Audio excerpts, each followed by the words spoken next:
राजा परीक्षित के जन्म की कथा। द्रौपदी को जब समाचार मिला कि उसके 5 पुत्रों की हत्या अश्वत्थामा ने कर दी है, तब उसने आमरण अनशन कर लिया और कहा कि वह अनशन तभी तोड़ेगी जब अश्वत्थामा के मस्तक पर सदैव बनी रहने वाली मणि उसे प्राप्त होगी। अर्जुन अश्वत्थामा को पकड़ने के लिए निकल पड़े। अश्वत्थामा तथा अर्जुन के मध्य भीषण युद्ध हुआ। अश्वत्थामा ने अर्जुन पर ब्रह्मास्त्र का प्रयोग किया। इस पर अर्जुन ने भी ब्रह्मास्त्र छोड़ा। नारद तथा व्यास जी के कहने से अर्जुन ने अपने ब्रह्मास्त्र का उपसंहार कर दिया, किंतु अश्वत्थामा ने पांडवों को जड़मूल से नष्ट करने के लिए अभिमन्यु की गर्भवती पत्नी उत्तरा पर ब्रह्मास्त्र का वार किया। श्री कृष्ण ने कहा कि उत्तरा को परीक्षित नामक बालक के जन्म का वर प्राप्त है, उसका पुत्र अवश्य ही जन्म लेगा। नीच अश्वत्थामा, यदि तेरे शस्त्र प्रयोग के कारण वह बालक मृत हुआ तो भी मैं उसे जीवन दान दूंगा। वह भूमि का सम्राट होगा और तू इतने वधों का पाप ढोता हुआ 3000 वर्ष तक निर्जन स्थानों में भटकेगा। तेरे शरीर से सदैव रक्त की दुर्गंध निसृत होती रहेगी। तू अनेक रोगों से पीड़ित रहेगा। व्यास जी ने भी श्री कृष्ण के वचनों का अनुमोदन किया। अर्जुन अश्वत्थामा को रस्सी में बांधकर द्रौपदी के पास ले आए। द्रौपदी ने दयाद्र होकर उसे छोड़ने को कहा, किंतु श्री कृष्ण की प्रेरणा से अर्जुन ने उसके सिर से मणि निकालकर द्रौपदी को दे दी। उत्तरा के गर्भ में बालक ब्रह्मास्त्र के तेज से दग्ध होने लगा। तब श्री कृष्ण ने सूक्ष्म रूप से उत्तरा के गर्भ में प्रवेश किया। उनका वह ज्योतिर्मय सूक्ष्म शरीर अंगूठे के आकार का था। वे चारों ओर भुजाओं में शंख, चक्र, गदा, पद्म धारण किए हुए थे। कानों में कुंडल तथा आंखें रक्त वर्ण थी। हाथ में जलती हुई गदा लेकर उस गर्भ स्थित बालक के चारों ओर घुमाते थे। जिस प्रकार सूर्यदेव अंधकार को हटा देते हैं, उसी प्रकार वह गदा अश्वत्थामा के छोड़े हुए ब्रह्मास्त्र की अग्नि को शांत करती थी। गर्भ स्थित वह बालक उस ज्योतिर्मय शक्ति को अपने चारों ओर घूमते हुए देखता था। वह सोचने लगता कि यह कौन है और कहाँ से आया है। कुछ समय पश्चात पांडव यज्ञ की दीक्षा के निमित्त राजा मरुत का धन लेने के लिए उत्तर दिशा में गए हुए थे। उस बीच उनकी अनुपस्थिति में तथा श्री कृष्ण की उपस्थिति में 10 मास पश्चात उस बालक का जन्म हुआ, परंतु बालक गर्भ से बाहर निकलते ही मृतवत हो गया। बालक को मरा हुआ देखकर रनिवास में रुदन आरंभ हो गया। शोक का समुद्र उमड़ पड़ा। कुरु वंश को पिंडदान करने वाला केवल एकमात्र यही बालक उत्पन्न हुआ था, सो वह भी न रहा। कुंती, द्रौपदी, सुभद्रा आदि सभी महान शोक सागर में डूबकर आंसू बहाने लगी।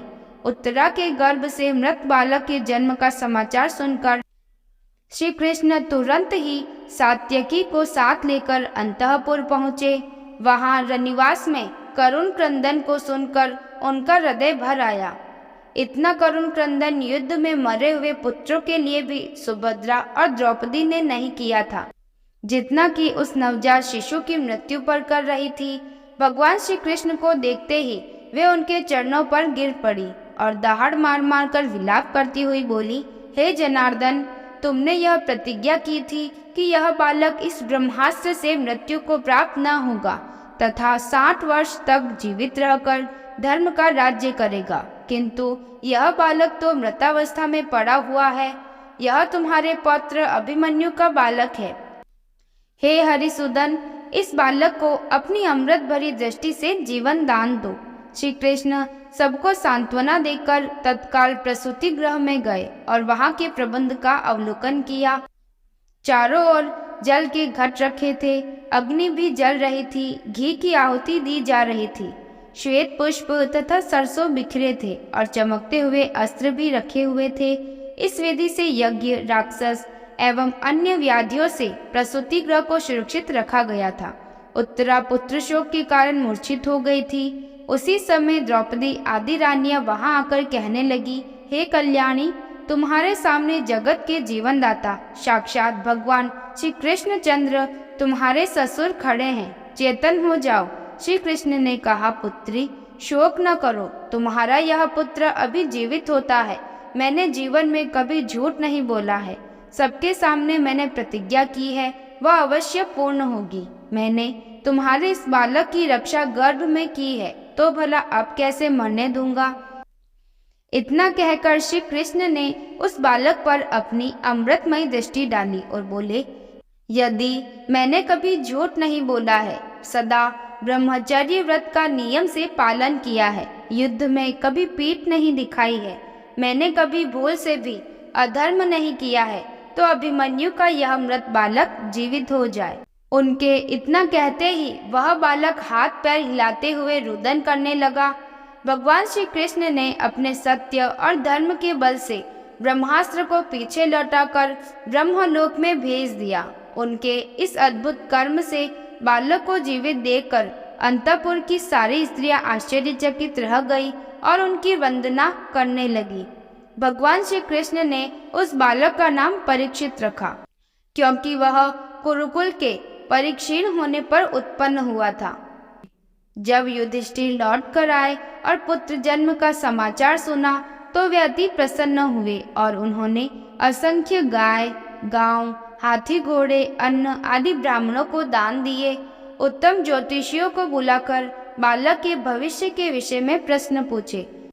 ज्योतिषियों ने बताया कि वह बालक अति प्रतापी, यशस्वी, इक्ष्वाकु समान, प्रजापालक, दानी, धर्मी, पराक्रमी और भगवान श्री कृष्ण चंद्र का भक्त होगा।